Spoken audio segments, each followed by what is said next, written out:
ان کو سامنے رکھ کے ایک لائحہ بنایا جاتا کہ ہاں جی ہم یہ کر سکتے ہیں، یہ نہیں کر سکتے. اگر ایک پارٹی نے یہ کہا ہے کہ جی میں اگر اس پر سے دار آ گئی تو میں جو بچوں کے لیے امداد ملتی ہے ماہانہ وہ میں 200 کے بجائے 300 کر دوں گی اور وہ الیکشن نہیں جیت سکتی. پھر وہ جب کسی اتحادی بنتی ہے کسی پارٹی کی تو پھر ظاہر ہے اس کو 300 والی بات سے پیچھے ہٹنا پڑتا ہے، پھر کہیں نہ کہیں کمپرومائز کرنا پڑتا ہے.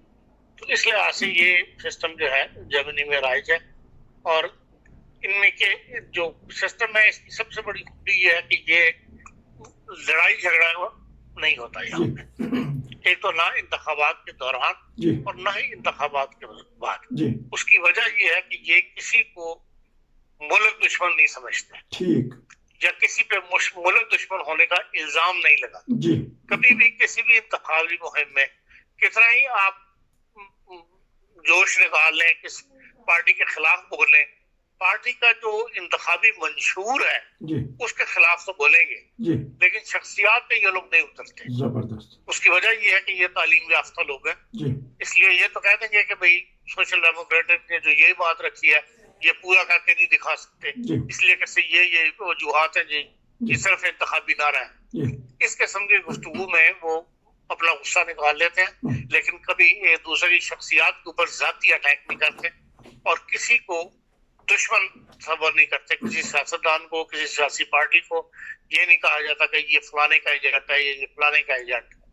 اور اس کی وجہ یہی ہے کہ بعد میں جب انتخابات کے رزلٹ آتے ہیں تو پھر کس پارٹی نے کس کے ساتھ اتحاد کر کے حکومت بنانی ہے یا اس لیے مخالف میں بیٹھنا ہے، یہ اس صورتحال میں اگر اس قسم کی باتیں کی بھی ہوں اس سے رنجش سے بڑھتی ہیں تو وہ لازمی ایسا رویہ اختیار رکھتے ہیں کہ بھئی بات جو ہے وہ بن جائے. اور یہ ضروری ہے جرمنی میں جو ہم نے دیکھا 50 سال میں کہ کچھ بھی ہو جائے حکومت بہرحال تشکیل دے دی جاتی ہے، چاہے دونوں پارٹیوں کے منشور میں کتنا بھی ڈفرنس ہو، پھر وہ اپنے ایک دوسرے کے اپنے موقف سے پیچھے ہٹ کے ایک مشترکہ جو ہے موقف اپنا لیتے ہیں اور اس کے بعد جو ہے وہ حکومت بن جاتی. جیسے کہ اس وقت چانسلر کی حکومت جو ہے وہ سوشل ڈیموکریٹ اور کرسچن ڈیموکریٹ جو ہے، حالانکہ دونوں کے جو منشور ہیں بالکل الگ الگ ہیں.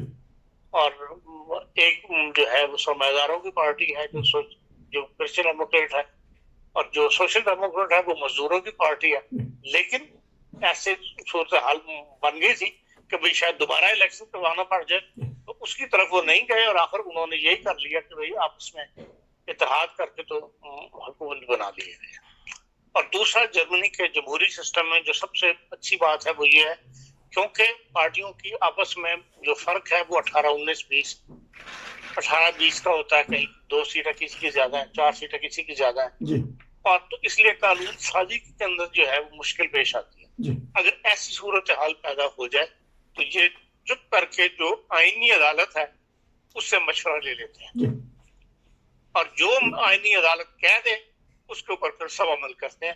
اس میں کوئی جھگڑے والی بات نہیں ہے کہ وہ یہی سمجھتے ہیں کہ یہ غیر جانبدار ادارہ ہے، ملک کے قابل ترین لوگ جو ہیں ہم نے یہاں اپوائنٹ کیے ہوئے ہیں اور جو وہ بات کہہ دیں وہ پھر پارٹی جو ہے وہ مان جاتی ہے.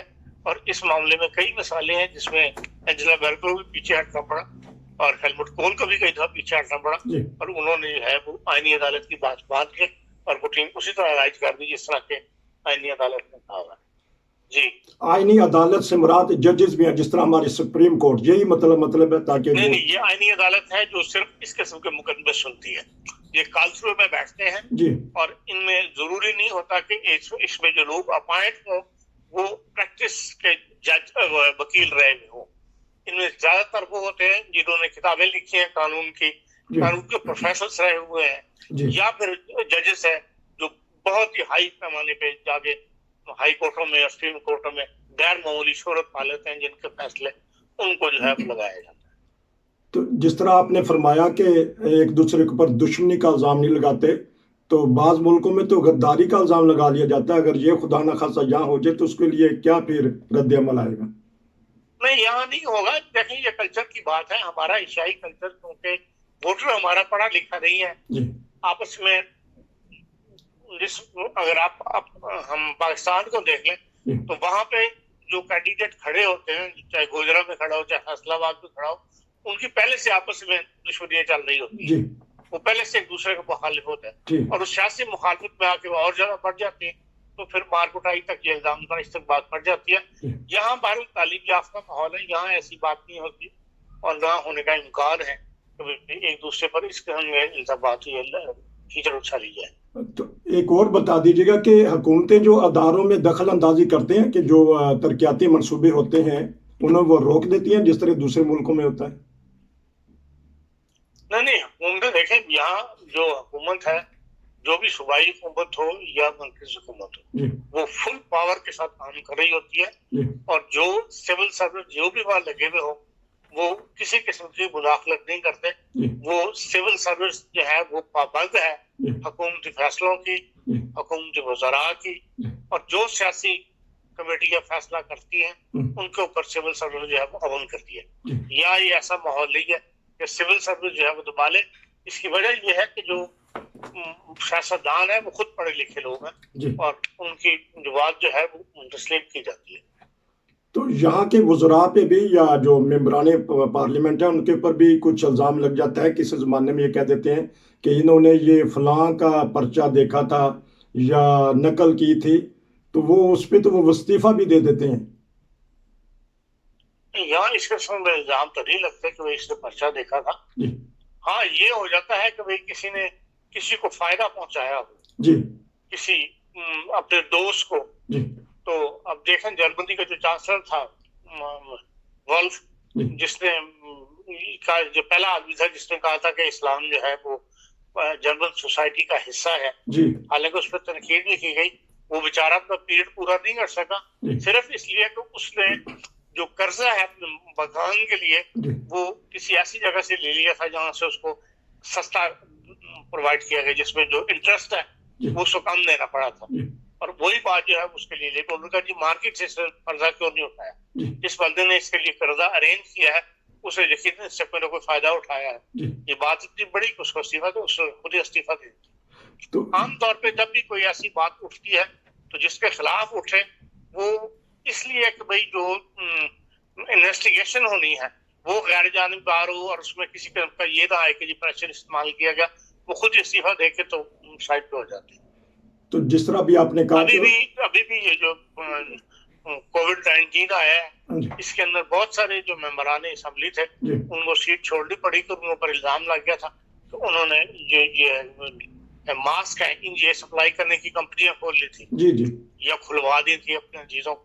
تو وہ بات بھی جو ہے حالانکہ ان میں کوئی بےایمانی نہیں تھی لیکن یہ کہ لوگوں نے پسند نہیں کیا کہ انہوں نے موقع سے فائدہ اٹھا کر جو ہے وہ ایک پیسہ کمانے کی کوشش کی ہے بجائے اس کے کہ عام آدمی سے فائدہ اٹھاتا. انہوں نے اپنا اثر و رسوخ استعمال کر کے تو یہ پارٹیاں کھول لی.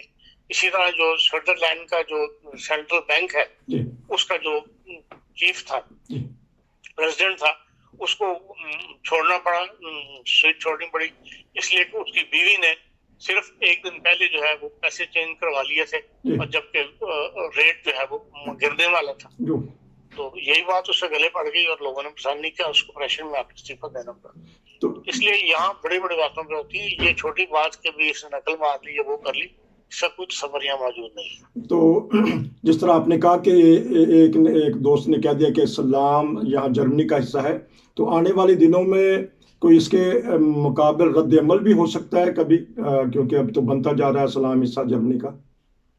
دیکھیں جرمنی کے اندر ہر بات مطلب ہر ادارہ اس بات کو تسلیم کر رہا ہے جی کہ جرمنی کا ہر جو 7واں یا 8واں آدمی ہے وہ امیگریشن بیک گراؤنڈ سے ہے جی اور آگے آ کے یہ چیز اور بڑھے گی. جی جرمن شادیاں نہیں کرتے، جرمن بچے پیدا نہیں کرتے. جی جو امیگرینٹ لوگ ملکوں سے آ رہے ہیں امیگریشن لے کے یہاں لوگ آ رہے ہیں جی منتقل یہاں کے آباد ہو رہے ہیں، جی وہ باہر اپنے کلچر کے لحاظ سے شادیاں کرتے ہیں، ان کے بچے پیدا کرتے ہیں، جی ان کے بچے یہ پڑھ رہے ہیں. ان کو جرمن سوسائٹی نے اس بات کو ریلائز کر لیا، جی کم از کم ریاست نے انہوں نے ریلائز کر لیا جی کہ بھئی اگلا مستقبل جرمنی کا انہی ہاتھوں کے اندر ہے جی جو امیگرینٹ کے بچے ہیں جنہوں نے ہمارے اسکولوں میں پڑھا ہے، جی ہماری یونیورسٹی میں تعلیم حاصل کی ہے جی اور اگلا جرمنی انہی کے ہاتھوں میں جا رہے ہیں.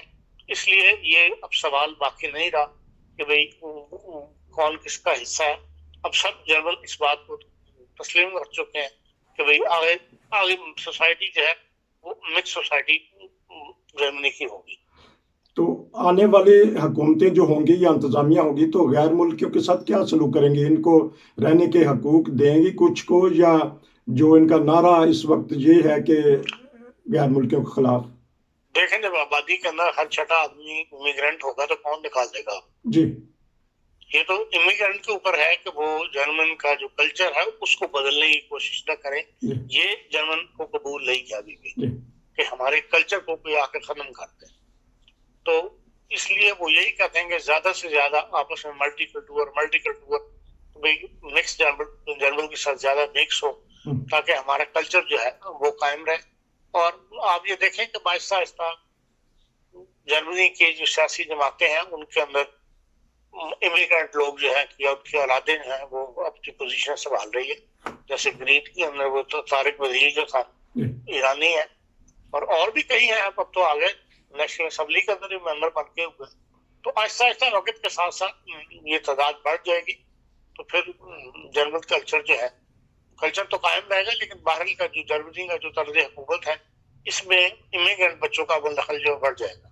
اس لیے جو ان کے سیاسی پارٹیوں کے اندر ہماری بدل زیادہ ہوگی. تو جو موجودہ پارٹی ہے برسر اقتدار، ان کے جو نامزد وزیر اعظم ہیں چانسلر، انہوں نے ان کی طرف ایک بیان منسوب ہو گیا کہ غیر ملکیوں کے خلاف انہوں نے کچھ کہا ہے، تو اگر آپ کے علم میں ہو تو؟ نہیں دیکھو، انہوں نے غیر ملکیوں کے خلاف کچھ نہیں کہا. انہوں نے صرف یہ کہا ہے کہ جو سزا یافتہ جو جرم کرنے والے غیر ملکی ہے اس کو ہم یہاں نہیں رکھیں گے. ٹھیک. اور یہ بات اتنی صحیح ہے کہ جو ملک کے اندر جرائم کا اضافہ ہو یا جرم کرے تو اس کو ملک اپنے پاس کو رکھے. کہنے کا مقصد یہی تھا کہ بھئی جو جرائم کی تعداد بڑھ رہی ہے، جو جیلیں ہیں جرمنی کی ان کے اندر ہر جیل کے اندر امیگرینٹ لوگوں کی تعداد زیادہ ہے، تو اس کو حوصلہ شکنی کرنے کے لیے انہوں نے یہ بات کہی ہے. تو جو اس میں ان میں یہ بھی دیکھا گیا ہے کہ اگر ایس پی ڈی اور سی ڈی یو کے دونوں پارٹیاں متفقہ چلا رہی ہیں تو صدر جو ان سے ہیں وہ پھر دوسری پارٹی سے لے لیتے ہیں اگر وزیر اعظم برسر اقتدار پارٹی کا ہے تو. ہاں، اس لیے کہ باہر دوسری پارٹی کے ساتھ مل کے حکومت بنائیے تو اس کو کوئی نہ کوئی بڑا عہدہ دینا پڑتا ہے. ہر جگہ دنیا میں یہی ہوتا ہے. تو ایک جو پارٹی نئی اٹھی ہے چند سالوں سے، اے ایف ڈی، اس کا ہم کیا دیکھیں گے آنے والے دنوں میں؟ کوئی کردار ہوگا؟ کیونکہ یہ دیکھیے وہ ان کا نعرہ یہ ہے کہ جرمنی جو ہے صرف جرمنوں کے لیے ہے. جی. اور یہ نعرہ لے کے اٹھے ہوئے ہیں، اور ان کا دباؤ جو ہے وہ یہ کام کر جاتا ہے کہ جو امیگریشن کی پالیسیز میں حکومت بعض جگہ نرمی دکھانا چاہتی ہے وہ نہیں دکھا سکتی. تو جو انتہا پسند جرمن ہیں جو وہ اس پارٹی کو پسند کر رہے ہیں، ان کو ووٹ دے رہے ہیں، لیکن ان کی ابھی ایسی تعداد نہیں ہے کہ وہ ان کو کسی اتحاد کا حصہ بنے. انہیں باہر مخالفت وہ اس میں مخالف میں ہی رہنا پڑے گا.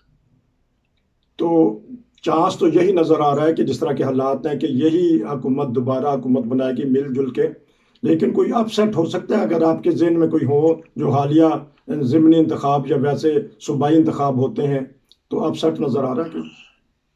دیکھیں، جو فری ڈیموکریٹک پارٹی ہے وہ کافی عرصے سے پیچھے چلی گئی تھی. وہ اب جو پیچھے الیکشن ہوا اس میں پوزیشن کافی بہتر ہوئی ہے. اس طرح گرین پارٹی کی پوزیشن پہلے سے بہتر ہوئی ہے، اور جو بڑی پارٹی ہیں ان کے ووٹ پہلے سے کم ہوئے ہیں. اس لیے توقع تو یہی کی جا رہی ہے کہ ایک ایسا رزلٹ سامنے آئے گا جو غیر متوقع ہوگا. تو یہ ایف ڈی پی آپ کا مطلب ہے جو پیچھے چلی گئی تھی اب تھوڑا سا آگے آ رہی ہے؟ ہاں جی. تو یہ ڈیموکریٹک ان کو کافی لبرل پارٹی ہے جی، اور غیر ملکوں کے لیے بھی، اور ان کی پالیسیز بھی کافی لبرل ہوتی ہیں. تو اصل میں بات یہ ہے کہ جرمنی کے اندر سیاستدان پیدا ہونے بند ہو گئے. اب کسی بھی بڑی پارٹی کے اندر جو ہے نا کوئی کہتا نا آؤٹ کلاس بندہ وہ سامنے نہیں ہے ابھی بھی اس وقت بھی. اور جو پرانے سیاستدان جس قسم کے تھے اس قسم کی نئی نسل میں لوگ سیاست میں نہیں آ رہے. موجود تو ہے سوسائٹی کے اندر لیکن سیاست میں حصہ نہیں لے رہے، جس کی وجہ سے کوئی ایسا آؤٹ اسٹینڈنگ بندہ نہیں آیا. جیسے گرین پارٹی میں اب جو خاتون آئی ہیں وہ کافی پاپولر ہوئی ہیں. انہوں نے جو انٹرویوز وغیرہ دی ہیں جو موبائل سے کیے ہیں ان سے کافی نمایاں کے سامنے آئی ہیں، لوگوں نے پسند کیا. تو اس طرح جو CDU پارٹی ہے جی اس کے اندر بھی جو ایک بندہ تھا، لیکن یہ ہے کہ وہ غیر ملکوں کے بہت زیادہ خلاف تھا، اس لیے پارٹی نے اس کو کینڈیڈیٹ جو ہے وہ نہیں بنایا۔ تو کیونکہ جس طرح آپ نے کہا کہ اب یہاں سیاستدان پیداوار نہیں ہو رہے پاپولر، تو معاشرے میں تو ہیں، تو دو چار نام بتائیے گا تاکہ دنیا کو پتہ چلے کہ یہاں کن کن نامور شخصیات نے حکومت کی ہے اور نام کمایا ہے۔ نہیں دیکھیے، اب اس وقت فریڈرک میرز جو ہے جی وہ ایک نمایاں شخصیت ہے، بہت قابل آدمی ہے، جی لیکن CDU کے اندر جو کرسچین ڈیموکریٹک پارٹی ہے اس میں وہ کینڈیڈیٹ کے طور پر کھڑا ہوا تھا چانسلر کے، لیکن اس کو ووٹ اس لیے نہیں پڑا کہ وہ غیر ملکوں کے خلاف ایک سخت موقف رکھتا ہے، اور پارٹی نے پسند نہیں کیا، اور اینجلا مرکل نے بھی اس کو سپورٹ نہیں کیا، صرف اسی وجہ سے کہ بھئی وہ بہت زیادہ غیر ملکوں کے خلاف ہے، تو اس لیے وہ رہ گیا، ورنہ کہتے ہیں کہ بہت زیادہ قابل آدمی ہے۔ کیونکہ وقت اب ختم ہو گیا کہ انتخاب سے پہلے ہم دو چار پروگرام آپ سے ضرور کریں گے، اور امید ہے کہ آپ ہمیں بتائیں گے کہ ہم آپ سے بلدیاتی انتخابات اور بلدیاتی انتظامیہ کا بھی پتہ کریں گے کہ یہاں کیسے ادارے کام کر رہے ہیں، صوبائی کی بھی بات کریں گے کیونکہ 16 صوبے ہیں، پھر بنڈسامت کا پتہ کریں گے کہ جو مرکزی حکومت ہے۔ یہ بڑا دلچسپ پروگرام ہوگا، اور آخر میں یہ بتا دیجیے گا کہ جو ہمارے پاکستانی یہاں نیشنلائز ہیں ان کو ووٹ کی اہمیت کا کیا بتانا چاہیں گے؟ آخری سوال ہے۔ دیکھیں، اس وقت غیر ملکی کے ووٹ کی بہت اہمیت ہے جی ہر وہ غیر ملکی جس نے جنرل امیگریشن لے لی ہوئی ہے، جنرل پاسپورٹ ہولڈر ہے، اس کو ووٹ کا استعمال ضرور کرنا چاہیے اپنے، چاہے وہ مرد ہے چاہے وہ عورت ہے، اس کو ووٹ کا استعمال کرنا چاہیے، اور جو سیاست ہے، سیاسی پارٹیاں ہیں، ان کے اندر کوئی نہ کوئی کردار جو ہے وہ ادا کرنا چاہیے، کیونکہ مستقبل جو ہے انہی لوگوں کا ہے۔ یہ تھیں ہمارے عرفان خان صاحب کی بہت ہی پیاری باتیں۔ 50 سال سے تجربہ رکھتے ہیں، جرمنی کی اونچ نیچ دیکھی ہے، سارے حالات دیکھے ہیں، انشاءاللہ دوبارہ ان سے تبصرہ لیں گے، خاص طور پر جرمنی کے انتخاب پہ۔ آپ کا شکریہ، جڑے رہیے 9 بدر کے ساتھ، پھر ملیں گے نئے پروگرام کے ساتھ۔ السلام علیکم۔